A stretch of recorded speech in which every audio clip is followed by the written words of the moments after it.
is part 7 of our walkthrough for Link's Awakening, and in this video we're going to be doing a favor for this man named Richard, who will eventually be giving us the key to Key Cavern. We're going to go talk to the monkey, right? Yep. The monkey, and he's going to build a bridge, and we'll end up getting like a stick, which is like I think one of the trading islands, maybe. It is part of the trading sequence. And then basically we got to go get 5 golden leaves from the castle, right? And then I guess that's what he wants. Yeah, I guess, I don't know what his story is, but he says he used to live in this big castle in the middle of Koholint Island. Yeah. And all his servants or whatever turned to monsters, and he had to flee. So he asked us to go retrieve these items he left behind. I thought they were in the bottom of this hole.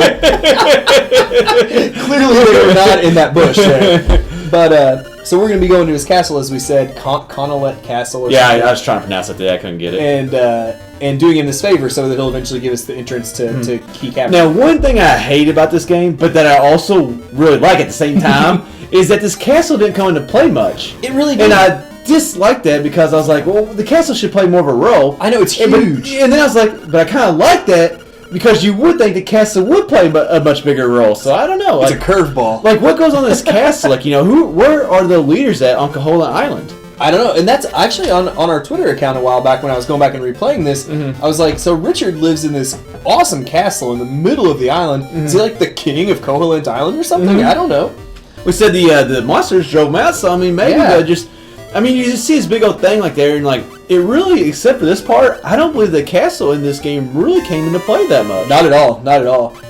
And I did think it was kind of nice, and it could also be a pain, depending on whether you get all the items or not, but the trading sequence was actually necessary to get some things built, like right here, obviously. If you didn't have the banana that we got from the crocodile, that we got, whatever. And there was 2 or 3 things to get that banana from a crocodile, wasn't there? Yes, there were. And when you give them dog food from the baby dog thing, it was weird.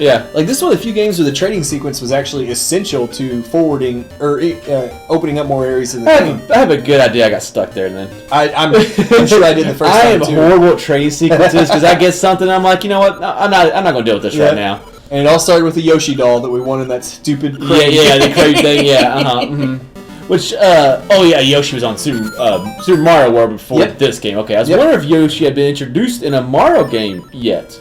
Because Super Mario World would have been introduced him, and that was before this. Yeah. And of course, I always love these little side-scrolling. Yeah, well, I kind of do. I kind of do like them. You wouldn't know I loved it from that. Yeah. Well, that's a hard jump right there. I mean, you got to time that one almost perfectly. Yeah. It's just an interesting way to mix it up. And then they had the Mario enemies and stuff. So, it's kind of cool, I guess.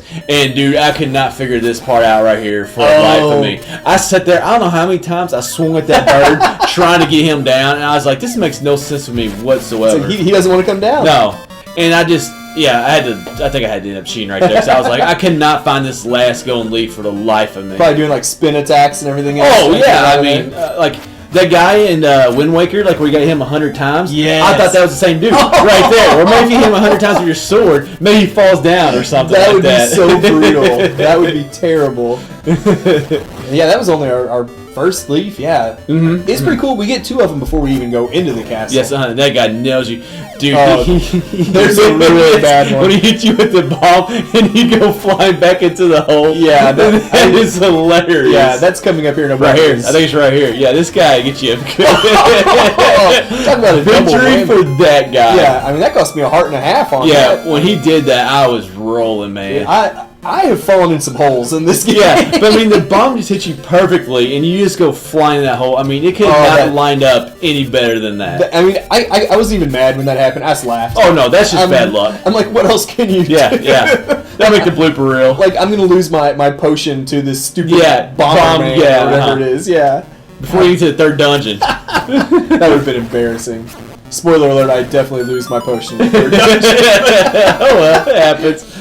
But yeah, that's a long way off. And for some reason, I was thinking, you're going to see in a minute, I used my magic powder on this enemy. I thought they turned into fairies. That's Link to the Past. Like in A Link to the Past? I did too. I did that. I think I actually only did it once because after I did it, I was like, oh, this doesn't work. Yeah. But yeah, it's just the whole Link to the Past thing. So even though I only needed 2 hearts, I was still like, well, I might as well get him while the guy's here. And needless you never to know when say, another guy's going to pop out of the ground and throw bombs at you. I know. And you're going to hit some random holes. Yeah, that was not fun. It's pretty nice to, like, we hit this switch so that gate lowers outside, so we don't have to go all the way around. If we ever wanted to. And this castle looked huge from the outside, but it's just not that big on the inside either. There really is. I mean, especially compared to like some of the dungeons in this game. But I guess those are more underground, maybe. Yeah. Except for obviously like Eagle's Tower or something like that. That's definitely above ground. Yeah. But yeah, for being as huge as it looks on the outside, it is a tiny little area. It is.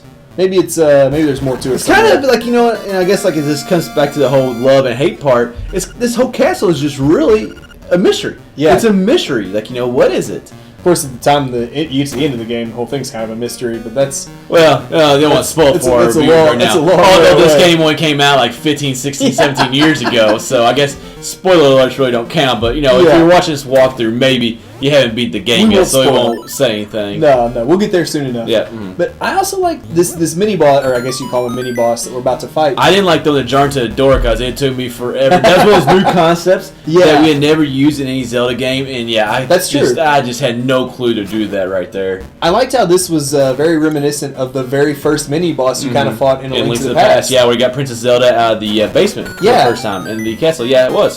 So even though he wasn't difficult, he got me once or twice. Actually, pretty good. But his range was a lot better than it was in Link to the Past. But I thought it was just a nice little touch to throw back to that.